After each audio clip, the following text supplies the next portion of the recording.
আসসালামু আলাইকুম। এনসিপির সাথে প্রধান উপদেষ্টার দ্বন্দ্ব এখন প্রকাশ্যে।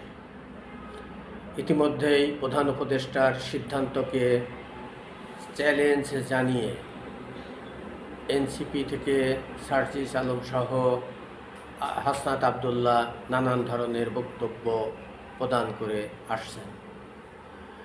কারণ তাদের বক্তব্য হচ্ছে জুলাই আন্দোলন অনেক রক্ত, অনেক জীবনের বিনিময়ে সংঘটিত হয়েছে। তাদের ভাষায় যে আওয়ামী লীগ দ্বারা যে মায়ের কোল খালি হয়েছে, যে লাশ পড়েছে, সেই আওয়ামী লীগকে বাংলাদেশের রাজনীতিতে কোনোভাবেই রাজনীতি করতে দেওয়া হবে না। তারা বলছেন যে আওয়ামী লীগ যদি বাংলাদেশে রাজনীতি করার সুযোগ পায়, তাহলে এই যে লাশ, এই যে হত্যাকাণ্ড, এই যে রক্ত, তার সাথে বেইমানি করা হবে, তার সাথে প্রতারণা করা হবে।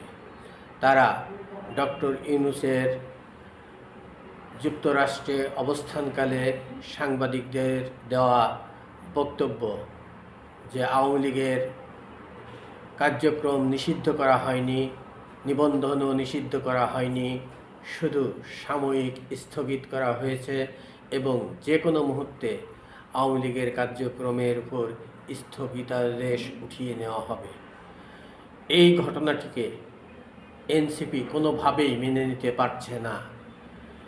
এনসিপি তাদের অস্তিত্ব সংকট বলে মনে করছে। আওয়ামী লীগকে ফিরে আসার, আওয়ামী লীগকে রাজনীতির সুযোগ করে দেওয়া, আওয়ামী লীগের নির্বাচনে অংশ নেওয়া, এটা এনসিপি কোনোভাবেই গ্রহণ করতে পারছে না। এমনকি এমন হুমকিও দিচ্ছে যে যাকে প্রধান উপদেষ্টার পদে বসিয়েছি জুলাই সনদ বাস্তবায়নের জন্যে, জুলাই সনদকে বাস্তব রূপ দেওয়ার জন্যে, জুলাই সনদের অধীনে নির্বাচন অনুষ্ঠিত হওয়ার জন্যে জাতীয় ঐক্যমত্য কমিশনকে যে সুপারিশ, সেটা বাস্তবায়ন করার জন্যে তিনি যদি তার স্বপদে থেকে তিনি যদি তাদের ভাষায় খুনিদেরকে, অর্থাৎ খুনি আওয়ামী লীগকে যদি রাজনীতিতে পুনর্বাসন করার চিন্তা করে থাকেন,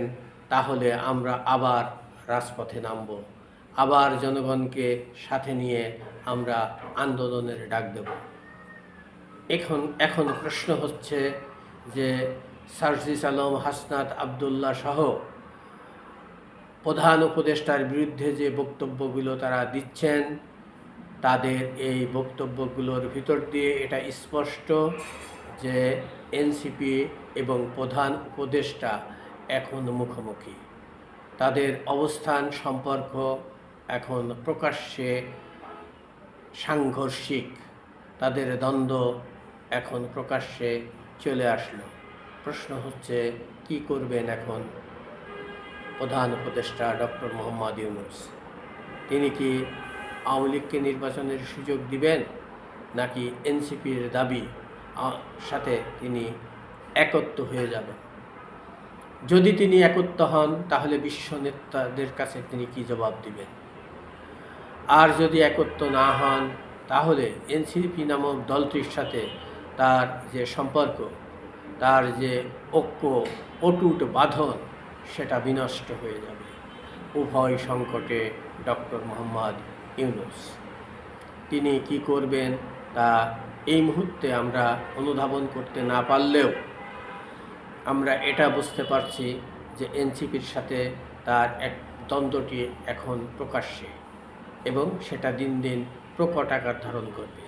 তবে এটা বাস্তবতা যে আন্তর্জাতিক বিশ্বে ডক্টর মোহাম্মদ ইউনূসের যে গ্রহণযোগ্যতাটা আছে, সেই গ্রহণযোগ্যতাটাকে যদি ধরে রাখতে হয়, ফিরিয়ে আনতে হয়, সমুন্নত রাখতে হয়, তাহলে ত্রয়োদশ জাতীয় সংসদ নির্বাচনে আওয়ামী লীগের উপর যে স্থগিতাদেশ আছে, সেটাকে অবশ্যই প্রত্যাহার করতে হবে।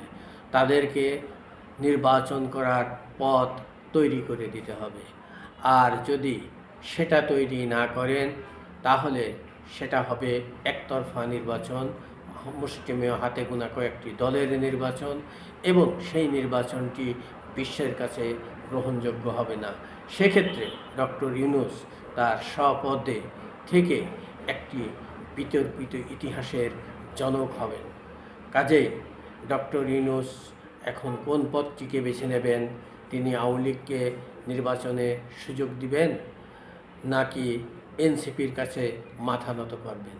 দেখা যাক রাজনীতিতে শেষে দৃশ্যে কী মঞ্চায়ন হয়, কী সিদ্ধান্ত নেন ডক্টর মোহাম্মদ ইউনূস।